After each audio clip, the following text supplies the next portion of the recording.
Party Secretariat located in the Ikeja GRA area of Lagos was on Monday reportedly attacked by suspected armed thugs. It was gathered that the attackers scattered away valuables and an undisclosed sum of money believed to run into millions of naira. According to an eyewitness and staff member at the Secretariat, their attack occurred around 10 a.m. when a large group of suspected hoodlums, estimated to number over 300, stormed the premises, forcefully gaining entry and vandalizing offices. The invaders allegedly made away with sensitive party documents, electronics, and large sums of cash during the operation, which sent staff and bystanders fleeing for safety. Police personnel were said to have arrived shortly after the assailants had dispersed, but no arrests were made at the scene, while the motive for the coordinated attack remains unknown as of the time of filing this report.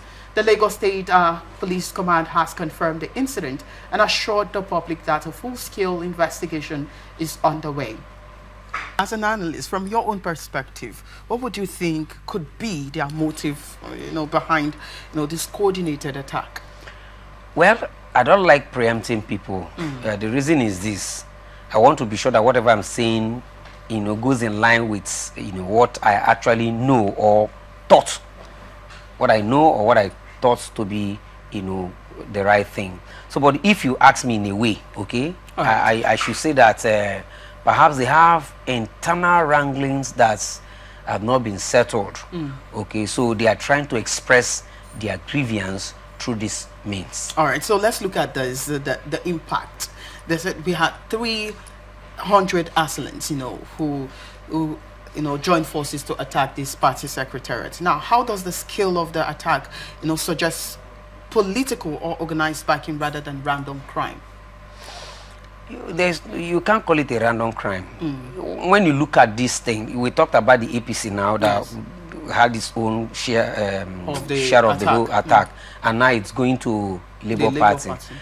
Let me tell you, a criminal or a thief that we know, a hoodlum, somebody we call hoodlum, we know, cannot just step into a political party office, because of course, they really do not have valuables that you can say, okay, we are going there to take money, just as it will be the case of thieves or hoodlums to go do.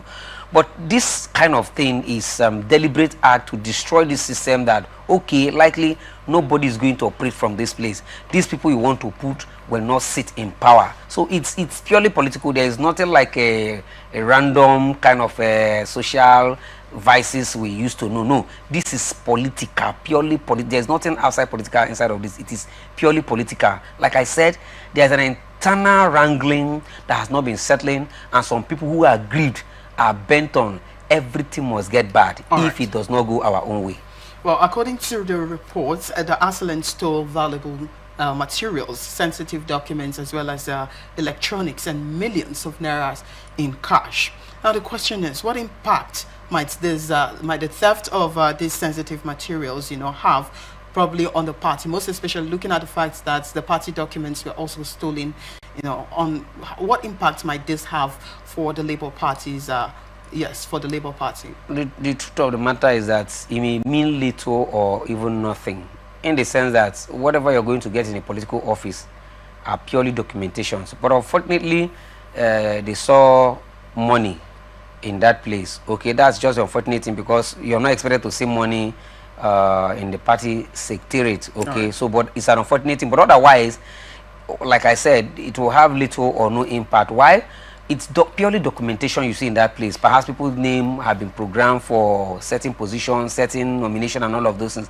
So now we're in an age where after you do all of those things, you don't just leave it on paper alone. They are also saved in your flash devices and other devices. So if you go destroy the manual or the hard copy of the whole thing, they can as well print it.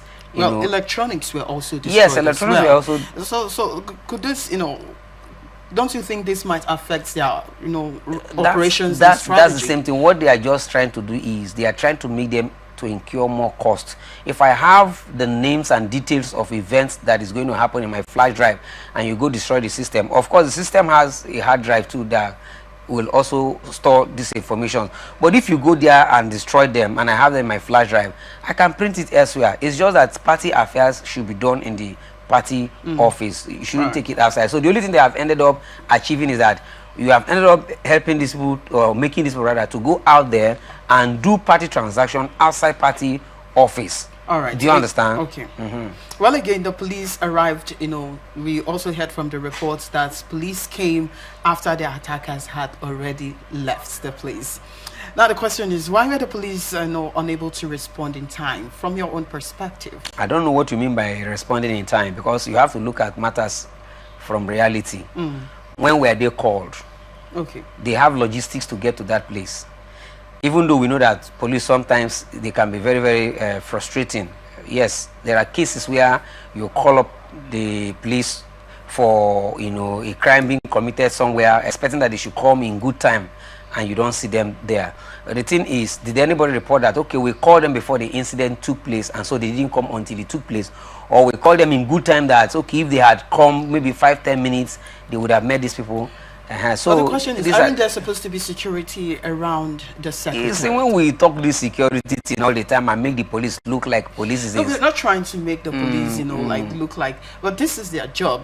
They are security agencies. It is and is there not supposed to be security? See, it is the job... Officers on ground. It is to do what? To go and sit at... To protect the facility, to go and sit at party secretariat and be... No, now. Let's be sincere now. No, now.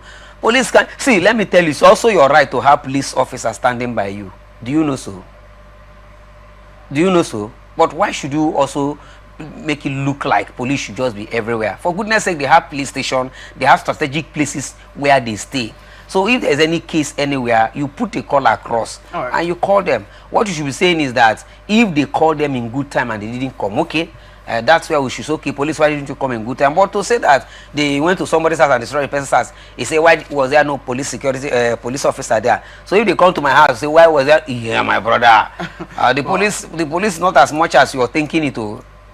Look at your own community or where you come from. How many persons are police officers that are even from your own household?